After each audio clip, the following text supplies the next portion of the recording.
Jueves 18 de octubre, saludos señoras, señores, bienvenidos como cada día a este espacio, a esta revista de prensa. Vamos con nuestro diario recorrido por las primeras planas de los periódicos que se editan en Córdoba, Diario Córdoba, Diario ABC, Diario El Día. Hoy hay varios asuntos que son referentes en las portadas, que coinciden en las portadas, y hay uno que por encima de todos, creo yo, es de interés para la ciudad. Dice el diario El Día, a 5 columnas, el Cercanías tendrá 39 trenes al día y el billete costará 1,19 euros.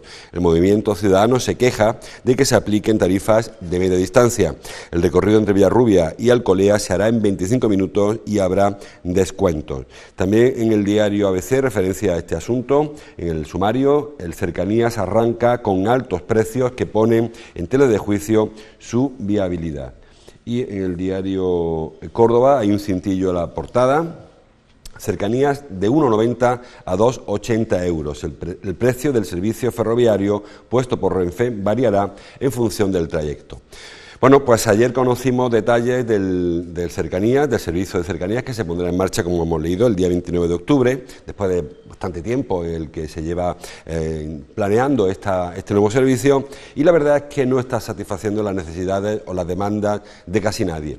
Recuerden que inicialmente se previó un tren que tendría que cubrir el servicio entre Villarrubia y Alcolea, que después se ampliara para toda el valle del Guadalquivir, de Palma del Río hasta Villa del Río.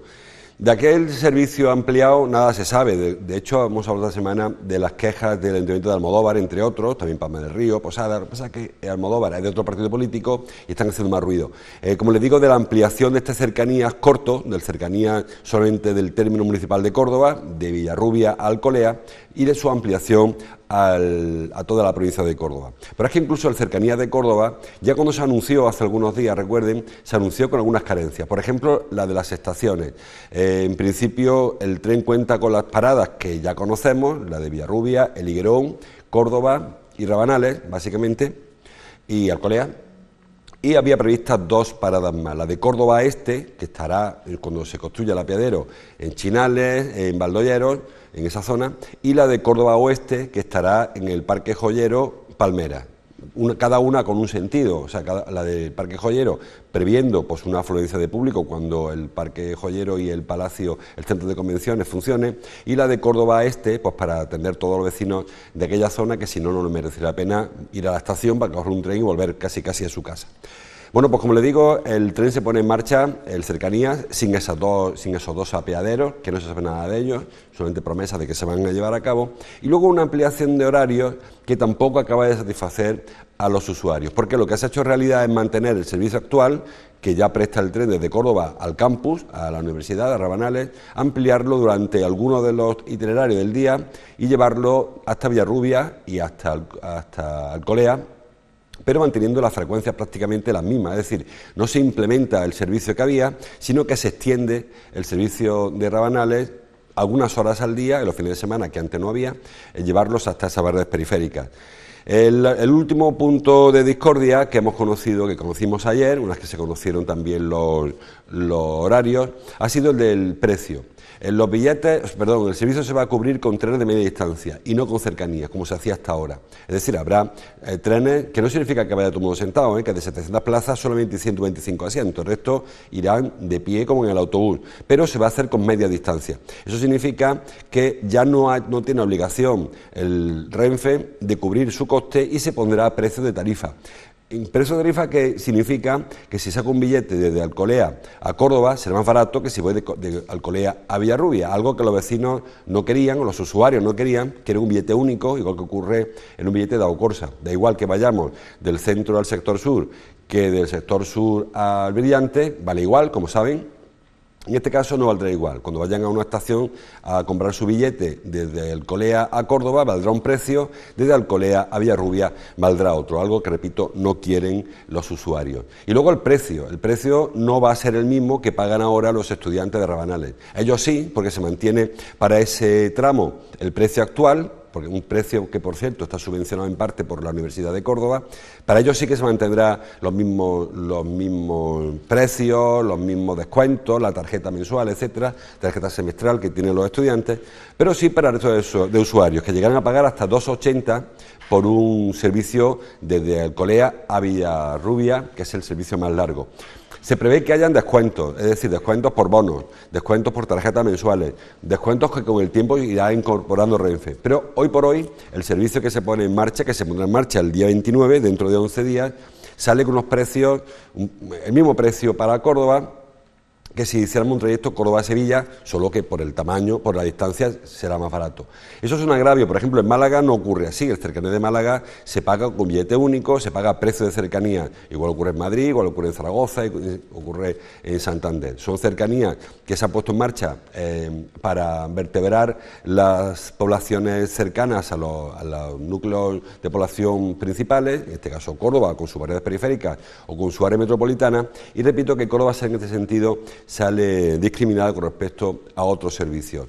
Supongo que habrá margen para la maniobra todavía, para la negociación, para que el Ayuntamiento exija al Ministerio de Fomento que se pongan en marcha las medidas, las mismas o similares que se hacen en otras ciudades y no sean más caros. Porque, como dice el diario El Día, creo que el ABC lo he leído, este servicio con estos precios y esta frecuencia de paso nace casi, no digo muerto, pero sí herido, porque es más barato, sigue siendo más barato coger un autobús de Ocorsa que coger un tren, con una frecuencia de paso parecida, porque no se ha mejorado tanto, y con la desventaja además de que el tren va a parar solo en la estación central, en la estación de Córdoba, la que hay, mientras que el autobús que te trae de Alcolea o de Villarrubia tiene un par de paradas, se acerca más, por ejemplo, al complejo sanitario, que es donde muchos de los cordobeses van a acudir. Hay un problema, hay una posibilidad de transbordo, de coger un autobús, bajarse y coger otro, una interconectividad mucho mayor que la que va a tener Renfe. Con lo cual, yo este servicio, tal y como se plantea, tal y como se presenta,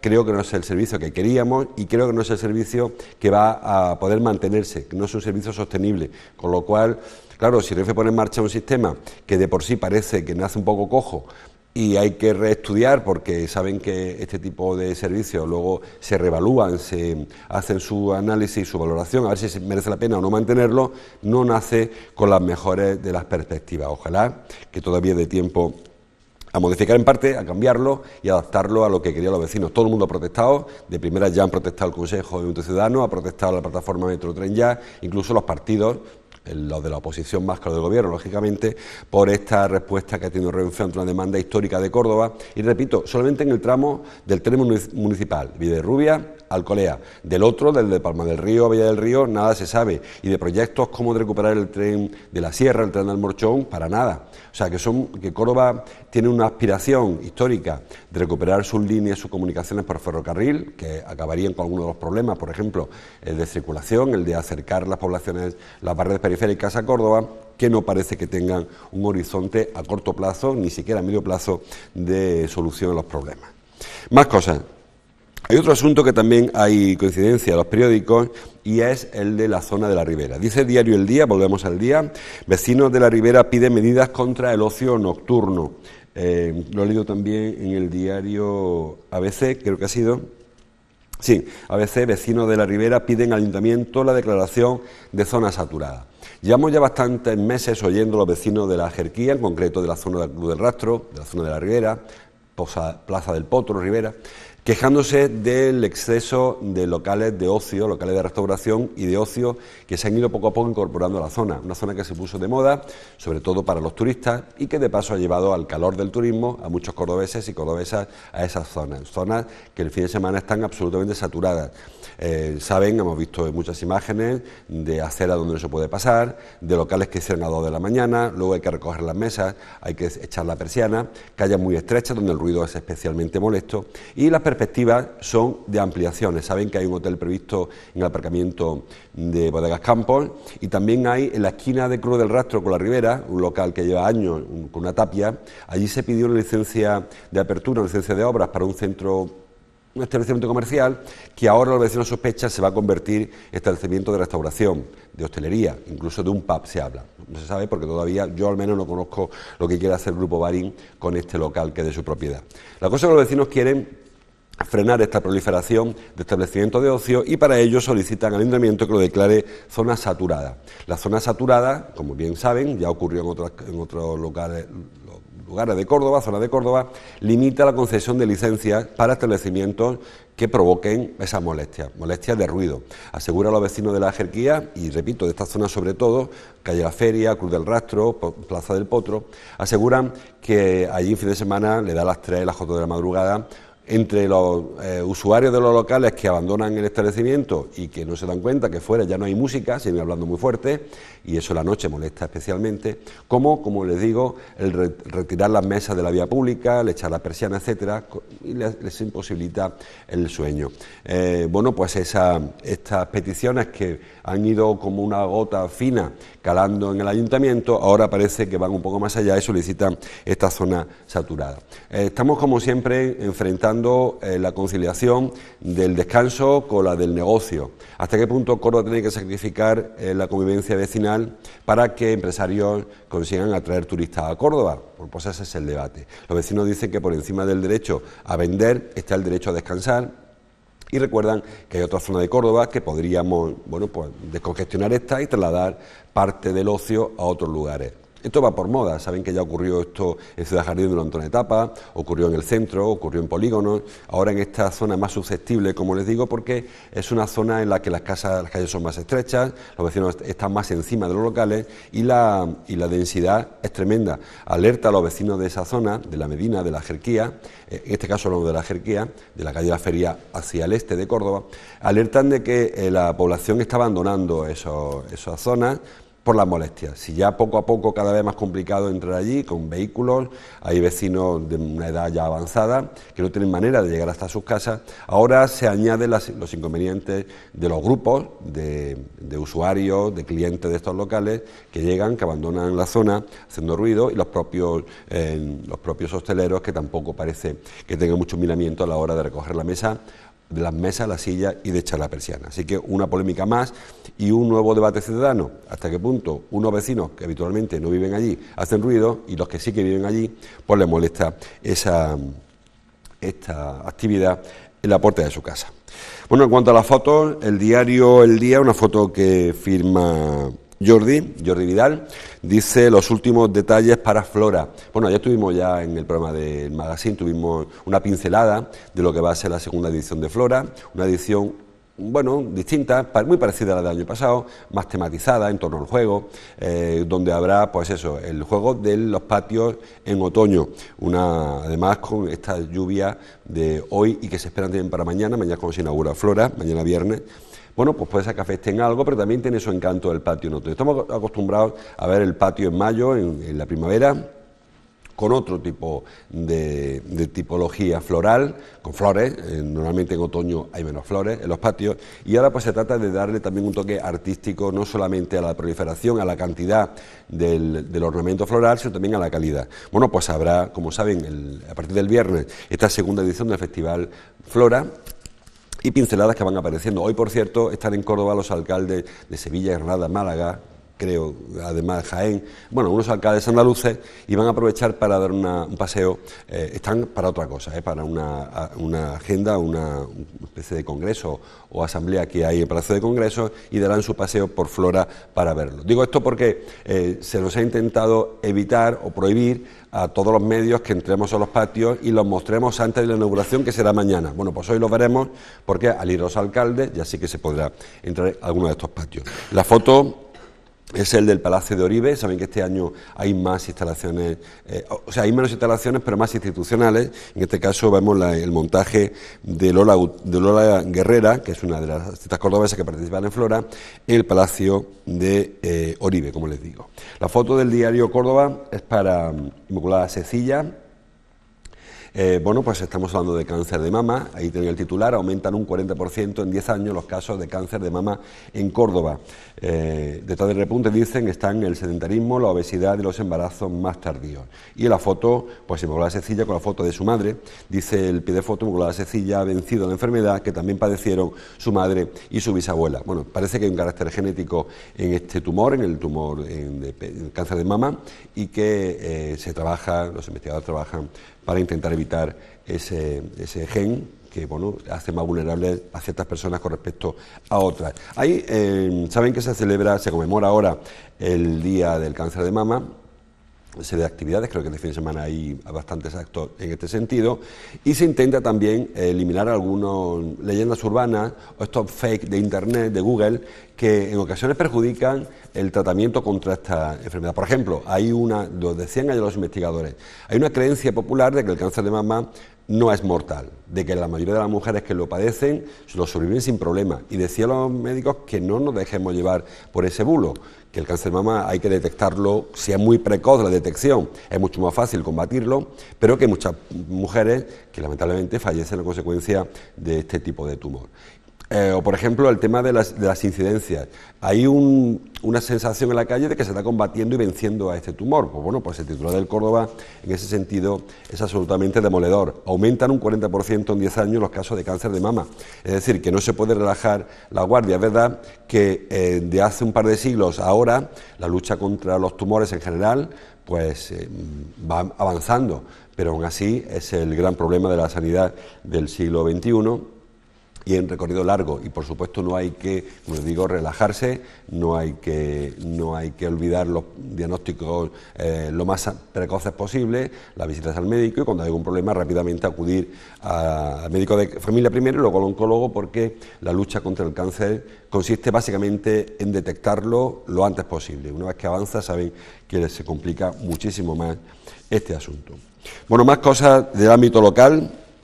Dice el diario Córdoba, con foto para Luis Planas, Planas vincula la digitalización con los retos del sector agroalimentario. El ministro Luis Planas, ministro cordobés, muy cordobés, aunque nació en Valencia, como saben, el ministro clausura el Congreso de Agrónomos. En este caso, en la foto, vemos una foto pequeñita que firma J. González, saludando al presidente de COBA. Bueno, es un Congreso Nacional de Agrónomos, hemos estado hablando de él estos días en alguna ocasión, un congreso que ha reunido pues, investigadores de la agronomía, que tienen unos retos importantes. El reto es cambiar los sistemas de producción, hacerlos más extensivos, a la vez que hacerlos más sostenibles, porque en esa competición siempre ha habido quien ha apostado por, no sé, por productos transgénicos, por explotaciones masivas, que perdían calidad, incluso perdían propiedades, no solamente organolépticas, que son las más evidentes, la del sabor, o la del olor, o la de incluso el aspecto, ¿no?, que se perdían en detrimento de los anteriores productos más tradicionales, sino incluso de salud. Hay muchas personas que cuestionan la salubridad o la bonanza de productos elaborados o producidos de esa manera. Bueno, pues ese es el reto de la agronomía, dar de comer al mundo, que cada vez somos más, con menos recursos, con menos agua y con menos espacio, y con más calidad y con más salud. Bueno, pues aquí añadió además ayer el ministro Luis Planas la digitalización como uno de los grandes retos que tiene el sector, la modernización, diría yo, y bueno, pues adecuar la realidad del campo a la realidad de la sociedad, porque el campo también lógicamente ha entrado en el siglo XXI y es verdad que hay algunos productores que no acaban de encajarse. No significa esto, repito, que abandonemos los cultivos tradicionales o las fórmulas tradicionales, sino que se hagan de manera acorde a las necesidades y a las posibilidades que ofrece la tecnología, que en ocasiones pues se va abandonando un cultivo por el otro, abandonando calidades, características que creo que habría que trabajarlo para conservarlas, garantizando las producciones que sean necesarias para alimentar el mundo. Saben que el gran reto de la humanidad es que no exista la hambre en el mundo en el año 2030. Ese reto se impuso hace algún tiempo, que ha habido que posponer la fecha, porque el reto inicial era el 2020 y parece claro que el 2020 no se va a conseguir, de aquí a 2 años no se va a poder presumir de haber acabado con el hambre en el mundo, se pospone a 2030, pero con las perspectivas que hay, creo que nadie firmaría que ese reto se pudiera conseguir. Más cosas. Dice el diario El Día, Córdoba ya tiene su Monopoly. Creo que lo vimos esta semana pasada, esto porque lo publicó algún otro periódico. Dice, el juego lleva al mítico tablero los encantos de la ciudad. Lo publicó Cordópolis hace algunos días.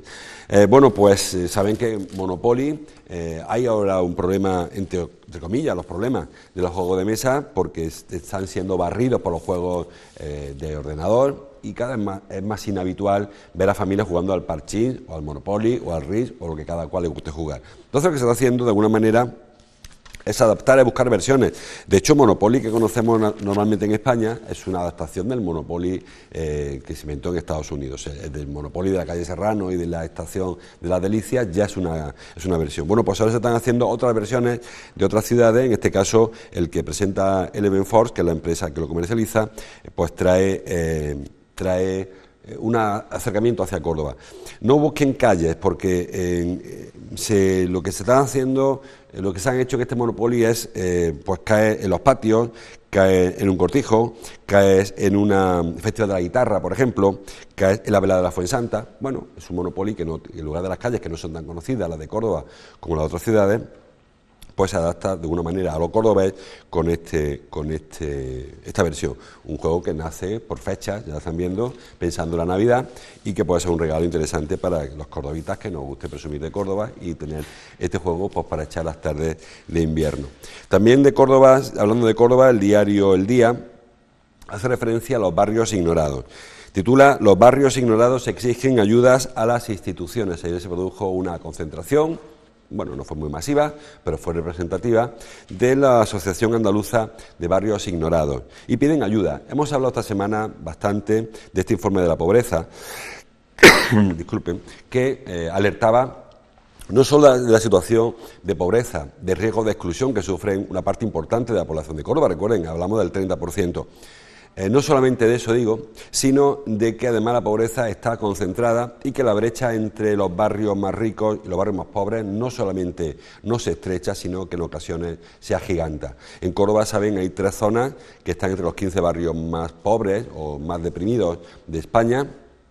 Y lo triste no es que existan, porque alguien tiene que ser el último, sino que no se consigue cerrar esa brecha, porque lo lógico es que una vez que se detecta que hay un problema de exclusión en Palmera, o el barrio de Guadalquivir, o en alguna zona del sector sur, o en alguna zona de Morera, o de Azara, o de Miralbaida, es ir frenando ir cerrando esa brecha, ir actuando para que esos barrios pues vayan convergiendo con el resto de zonas de Córdoba en su nivel de riqueza, o su nivel de renta, etcétera, etcétera. No está ocurriendo así, y hay vecinos, se constituyeron en la Asociación de Barrios Ignorados, que está de ámbito andaluz, y exigen precisamente eso, planes de actuación concretos, planes singulares para conseguir que esa brecha se cierre. Porque lamentablemente vemos frecuentemente pues, que se pone en marcha una escuela taller, o que se pone en marcha una actuación de remodelación, o de reforma de un barrio, o de adecuación de una plaza, pero eso al final tiene pocos resultados al cabo de medio plazo. Pues es posible que en los primeros 6 meses, u 8 meses, o un año de las obras se consiga un movimiento en el barrio y un número de contratos importantes, etcétera, pero al final se pasa el periodo, la plaza que se recuperó al final se llena otra vez de hierbajos y la situación está igual que antes, pero con unos pocos de miles de euros menos. Bueno, pues los barrios ignorados quieren que haya actuaciones concretas, puntuales, que se mire a medio plazo, no solamente al cortoplacismo de pensar en mañana, sino que hay generaciones que están naciendo hoy en barrios, como digo, con riesgo de exclusión importante o en exclusión directamente, barrios deprimidos, y que no hay un plan de aquí a 20 años que garantice que esos chicos que nacen hoy, cuando tengan 20 años, tengan el acceso a la universidad normal, el del resto de la ciudadanía. Los índices de absentismo escolar de estos barrios es tremendo, los de abandono escolar tremendo, y los niveles de estudios universitarios mínimos, muy por debajo de la media de ciudades que ya de por sí están por debajo de las medias andaluzas o nacionales. Creo que la justicia social pasa por ahí, pasa por acortar estos barrios. No se puede tampoco ser utópico en el sentido de que no haya pobres. Siempre habrá pobres, siempre habrá ricos, pero lo suyo es que la brecha entre unos y otros sea cada vez más pequeña y que no sea grande a consecuencia, pues eso, de que unos tengan más posibilidades que otros. Leímos hace poco unas estadísticas en el sentido de que los hijos de padres universitarios, con estudios universitarios, estudian con un porcentaje infinitamente superior a los que no lo hacen. Claro, cuando esta situación se cronifica, cuando hay barrios enteros en los que no existen acceso a la universidad, eso ya imposibilita o dificulta mucho que sus hijos lo hagan y los hijos de sus hijos, y la diferencia cada vez es mayor. Así que yo creo que es de justicia social, repito, que se vaya intentando cerrar brechas y unificando, o al menos acortando esa distancia entre unos barrios y otros. Más cosas. Hay poca cosa local ya en los periódicos, bueno, realmente poca cosa más. Referencias. Por ejemplo, dice el diario Córdoba que Andalucía capta con éxito 600 millones en los mercados financieros. casi la mitad de la emisión se ha colocado fuera de España. Bueno, se trata de financiar las necesidades de ingresos que tienen las comunidades autónomas. Habitualmente, como hemos dicho muchas veces, la diferencia entre déficit y deuda es que se confunde en ocasiones. Yo no sé si a lo mejor yo insisto mucho, pero es verdad que son conceptos macroeconómicos que los confundimos. El déficit es la diferencia entre los ingresos y los gastos. La deuda es lo que debemos al banco, que no tiene por qué ser un problema siempre que haya garantía de pago. Es decir, si ingresamos 100 y gastamos 110, hay un déficit, que es lo que ahora se está peleando en Europa. Este déficit aceptado, que se gaste más de lo que se tiene por necesidades sociales fundamentalmente. La deuda es que un gobierno necesita mañana pagar la paga extra de los funcionarios, no tiene dinero y tiene que buscar recursos, que luego se satisfacen, luego esos créditos que se consiguen se devuelven. Hasta ahora, durante la época de la crisis, saben que la capacidad de una administración pública o incluso privada de emitir fondos, de emitir bonos, de emitir deuda pública, pues depende un poco de la calificación que hacen estas compañías que tanto nos sonaron durante la crisis, Standard & Poor's y Moody's, etcétera, que te ponen una calificación. Si tienen una calificación muy alta, la AAA esta con plus, pues esa deuda es muy solvente, se va a devolver seguro y se puede pagar intereses bajitos. Cuando la cosa se complica, cuando te quitan las letras, cuando ya pasas de nivel A a nivel B o al C, que es prácticamente una deuda basura, nadie la compra, con lo cual hay que pagar intereses altísimos al devolverla. La situación económica permite actualmente que Andalucía pueda acudir a los mercados. En lugar de pedir un crédito, como se hacía antes, que sea el Estado quien entre en esa subasta de deuda pública y Andalucía aprovecharse de ello, pues ir directamente. ¿Cuál es el beneficio? El de los intereses, fundamentalmente. Si Andalucía va con sus propios instrumentos financieros a los mercados, conseguirá probablemente mejores intereses que si lo hace a través de otras instituciones, en este caso del Ministerio de Hacienda, de Economía.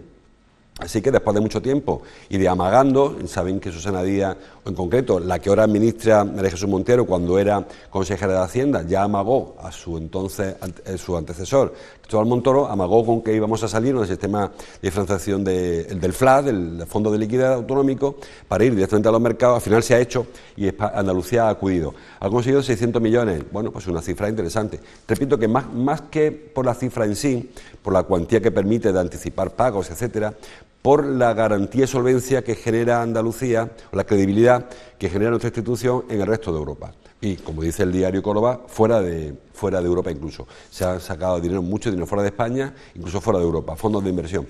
Nadie invierte en una administración que pueda no pagar, que pueda no devolver, que es lo que le ocurrió, si recuerda, durante la crisis a Grecia o a Portugal. Tenían muchos problemas de financiación porque nadie les prestaba dinero, que es lo que en definitiva consiste la financiación exterior. O sea, yo vendo letras del Tesoro como Estado y yo como usuario compro 1.000 euros, 100.000 o lo que tenga en fondos, en letras del Tesoro. Gasto 100.000 y cuando la venda a los 9 meses me dan 105.000. Bueno, pues con ese juego de inversiones es con lo que funciona la economía. Repito que hubo una época en la que era muy difícil financiarse, pues nadie se fiaba de que se devolvieran los créditos y ahora, al menos, ese síntoma parece positivo. Que Andalucía pueda salir a los mercados y que los inversores se lo crean e inviertan, es síntoma de que la confianza, al menos fuera de España, en España y fuera de España y fuera de Europa, es alta con respecto a lo que había hace 6, 7 u 8 años. Más cosas, vamos terminando. El diario El Día titula en su portada: el final del juicio de los ERE planea sobre la campaña electoral del 2 de diciembre. Y no solamente el de los ERE, sabe que se complica un poco la cosa. Trae el diario IBC la portada 1, el método ERE de los juzgados llega al Congreso. En la foto, María Eugenia Romero, que es diputada del Partido Popular en Sevilla, que la tienen con la portada de ayer del diario ABC, que es la que se ven a Griñán, Susana Díaz y Chávez, bueno, Chávez primero, Susana Díaz y Griñán, y porque parece que hay cierta contaminación del método ERE, del modelo ERE, para otras subvenciones de la Junta de Andalucía a través de la agencia IDEA. Bueno, pues ahí va a salpicar. Nadie dudaba de que el tema de los ERE y el tema de la FAFE, de la Fundación de Fomento y Empleo de Andalucía, va a salpicar esta campaña porque es una pieza importante que pueden utilizar los partidos de la oposición, sobre todo el Partido Partido Popular para atacar las conductas y los hábitos de la Junta de Andalucía. Recuerden que Andalucía siempre ha sido gobernada por el Partido Socialista, es cierto que en coalición, en dos etapas, la del PA y la de Izquierda Unida, y en esta última etapa en acuerdo de gobierno con Ciudadanos, pero bueno, siempre ha habido un presidente o presidenta del PSOE, y eso hace muy atractivo para la oposición ir arañando y mordiendo, porque hay sangre aquí donde se puede conseguir algún voto de cara a las elecciones del 2 de diciembre. Así que el juicio no va a terminar, o sea, no va a haber sentencia antes de las elecciones, que serán, como les digo, 1 de diciembre, pero sí que habrá conclusiones y habrá mucho revuelo todavía a partir de este asunto, el tema de los ERE. Jesús Sánchez Adalid aparece en la portada del Día, la parte alta, vuelve a su nueva novela, dice el diario El Día, a la Corva Califal, de la mano de Sub, de esta mujer que fue tan importante. Bueno, por cierto, hablando de ella, es una de las mujeres que aparecieron en las propuestas de Callejero, la madre de Ixen II. Sub Balab se llama esta mujer, esposa del califa, esposa favorita del califa, reina madre de califa, muy importante la historia del califato de Córdoba. Saben que las mujeres durante el califato, quitando Balada y alguna otra escritora o artista, son muy poco conocidas, quizá Aisha, la madre de Boabdil, esta Sub también, la madre de Ixen, pero no son personas muy relevantes, y ahora Jesús Sánchez Adalid acude a un referente histórico, en este caso de mujer, para su nueva novela. Foto para Scorsese en el diario ABC, que está en España porque va a recibir el premio Princesa de Asturias. Se habla de Asturias en otro sitio. El diario ABC habla de Alcoa, una multinacional del aluminio que cerrará 2 plantas en España, en Avilés y en Ferrol, creo que en Coruña, en la otra. Sin que yo crea que haya que contaminar nada una cosa con la otra, Loxa, la antigua electromecánica, o una parte de la electromecánica, se dedica también al aluminio. El Loxa es el laminado, Oviedo-Córdoba. Bueno, yo no sé si esto va a afectarnos en algo, o que aumente la producción, o que cuando vea la barba de tu vecino, no son 703 personas como se perderían en este caso, pero bueno, es verdad que hay producción industrial que está en cuestión en este nuevo sistema de deslocalización de empresas. Es más barato producir en países que en otros. Aquí esta gente de Alcoa acusa en parte al gobierno de que los costes de producción se están elevando, por ejemplo, por el consumo eléctrico, y que eso les invita a abandonar España y irse a otros sitios. Bueno, es lo que tiene la globalización, la deslocalización de empresas, que ahora da igual fabricar el aluminio en Avilés que hacerlo en Zimbabue o en Corea, porque al final tarda lo mismo llegar y abaratando muchísimo los costes. Supongo yo que, sin hacerle mucho caso a Donald Trump, sí que habrá que de alguna manera proteger las industrias para evitar, pues eso, que las empresas se vayan, así todo sea mucho más barato producir. Y poca cosa más. Un episodio luctuoso en Crimea, en la zona esta anexionada por Rusia, que por cierto aún no está claro si es Rusia o ucraniano, porque saben que no está reconocido por la comunidad internacional. Un ex estudiante diría yo, perpetra una masacre en un instituto de Crimea. Han fallecido, creo que hasta donde yo conozco, 18 personas. Entró en su antiguo instituto con un fusil o un rifle y acribilló a los jóvenes, y luego se suicidó él, con lo cual 17 o 18 según se contabilice. Y poca cosa más. Los periódicos, como siempre, hay más información que no aparece en las portadas. Yo les invito a que acudan al kiosco, que compren su periódico, que los miren por internet y que sigan avanzando en esa información. Lo dejamos aquí, le dejo con la programación habitual de esta casa. Mañana seguimos leyendo la prensa juntos. Hasta entonces, como siempre, gracias por su atención.